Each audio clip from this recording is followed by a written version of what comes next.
Thank you very much. I'd like to welcome the Minister to the House and congratulate her on her new brief. I think it's a very exciting brief. It's through culture we touch into, I believe, all the pulse points of Irish society and politics, and it's one of the ways where we can most strongly and most immediately feel the concerns, the ideas, the thoughts of the nation. So I think culture is a powerful and important thing.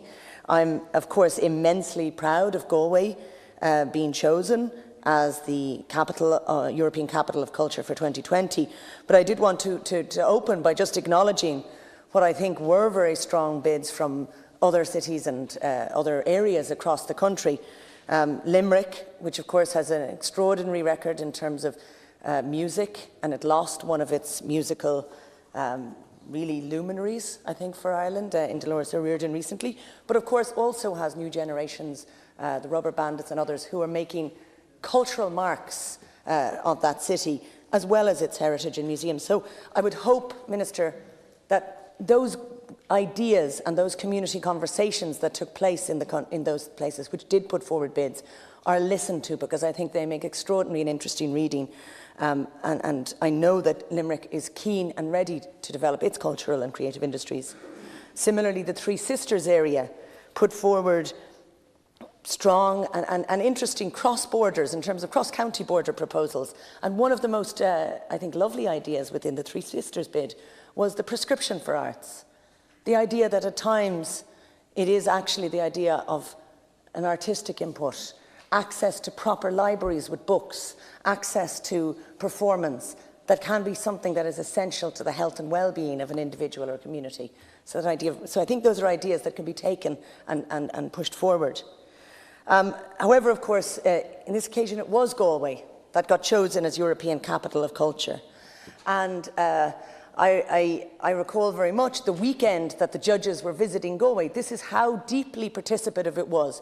Yes, absolutely, there were increase in rates, there were businesses who put in, there were the many artist communities, because we've heard about the many festivals and high points that Galway has, but it also has an artistic and creative community who keep going, often deeply under-resourced, without many wages, living on very little, who keep that cultural and creative life of the city going all the time, which keep it, much as the Corrib is that fast-moving source of energy through the city, who keep that creative energy running through the city 12 months of the year and all the time. So those volunteers, those artists, those who were working with very little, who contributed to making the bid possible. And I think they're very important. And on that weekend, when the judges were visiting, you could feel the energy in the streets, and you could feel the enthusiasm of the people of Galway for this bid to happen. And the judges were literally immersed in that spirit. I think quite literally immersed, and I think they were even taken swimming in the Atlantic as part of Galway's bid in that time. And I think that's why I want to emphasise that, because, Minister, I think the spirit of participation, which was key in the securing of the bid, will be key into a successful European Capital of Culture year for Galway. And it is vital that participation of all the diverse groups within Galway, of marginalised groups within Galway, of different generations within Galway, is made front and centre of the European year. It's important that we talk about the youth and you know, the cultural rights, the right to participate in culture, which is there. But of course, not just young people as participants. And I know there are exciting initiatives. Even this week, a new festival for those aged 0 to 6, which is taking place, has been announced in Galway.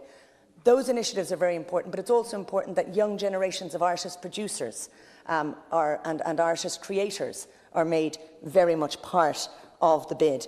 And I would note, I do somewhat regret that we don't have a stronger artist and wider, maybe artist representation within the board.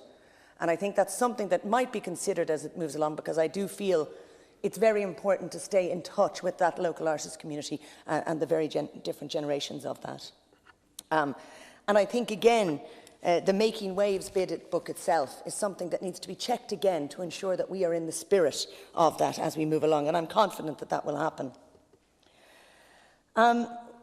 As was said, one of the most important things about the European, when the European City of Culture was first introduced, Minister, you outlined it, was the importance of culture to to European cohesion, to European identity. And one of the thoughts which has been very strong during recent period is that the neglect of culture during long periods of austerity has been damaging to European social cohesion. But this is a two-way street where the damaging of culture can damage social cohesion, but also culture is sometimes the medium, and artists are those who are telling us and are first to send us signals about social concerns that are there. Art can be challenging, and it's appropriate that we embrace that challenge and we welcome what artists are telling. For me, for example, I know a key moment for me was that first play about the Magdalen laundries first performed in Galway as a challenge to society. And I think that spirit of art as challenging is something we need to embrace. And that's a need that Europe has, is to ensure cultural rights and cultural diversity are celebrated.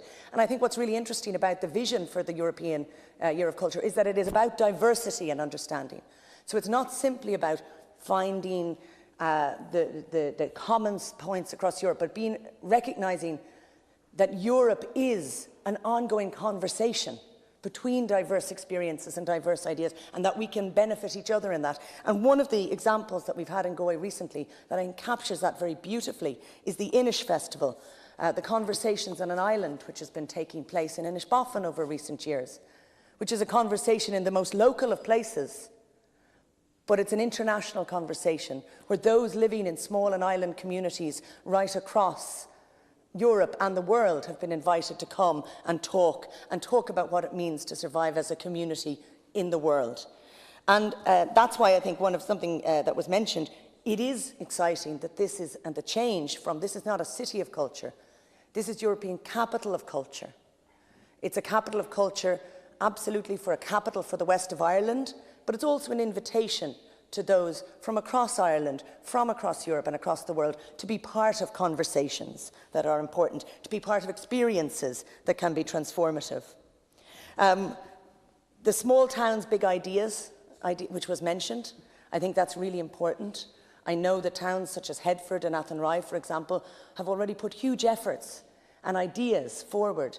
And I think one of the great gifts that we could have from this festival, or not from this, it's not a festival, and I'll come back to that in a moment, but from the European Year, is if every young person across that west of Ireland who participates, and indeed every person of every age who participates, has their imagination sparked, and that they can imagine all kinds of extraordinary and interesting things, but they can also imagine a future for themselves within the west of Ireland. And that's part of sparking people's imagination, is that they can imagine futures, they can imagine the impossible, they can imagine what's not there yet. I think that's important, and that's why, Minister, I think it was important that you said it's not a festival, and even it's not a showcase, and it's not a tourism opportunity. This is really a moment of making, and it's a moment for sea change. And it's a moment for the making of identity and the making of possibilities. Of course, as well as when we talk about, to return to the making waves language, the ripples, we talk about splash and sea change. You've gone slightly over time, Sam. I will come to my concluding points now. We need, I think the power of spectacle is something all of us have seen in moments like the Els Comedians and the moments that Mockness has created. And I know we're excited about these extraordinary spectacles, such as the Gilgamesh proposal, which is on the cards for the year 2020. But as well as splash and spectacle, we also need lasting supports. We also need the sea change in terms of the resources that were there. We need inspiration from this as part of the legacy, but we also need infrastructure. And there are so many ideas, spaces for dance that are needed in Galway, concert facilities that are needed, and multi-artistic spaces that are needed. Those ideas are important, and that legacy is something that has been a hallmark of successful cities of culture, or capitals of culture across Europe. My final point, Minister, and I come to my final point, it is I know one of the projects is the Hope It Rains, and people in Galway have made great use of the outdoor spaces that are there. It is a serious concern if we are to clamp down on street performers, on buskers. I've made a lengthy submission, which I'm happy to share with you on this, Minister. That is crucial. Not today. But we also need some indoor spaces. So let's protect the streets, and let's also build new infrastructure. Yeah. And let's embrace what is an exciting year for everybody in Ireland. Thank you, Minister.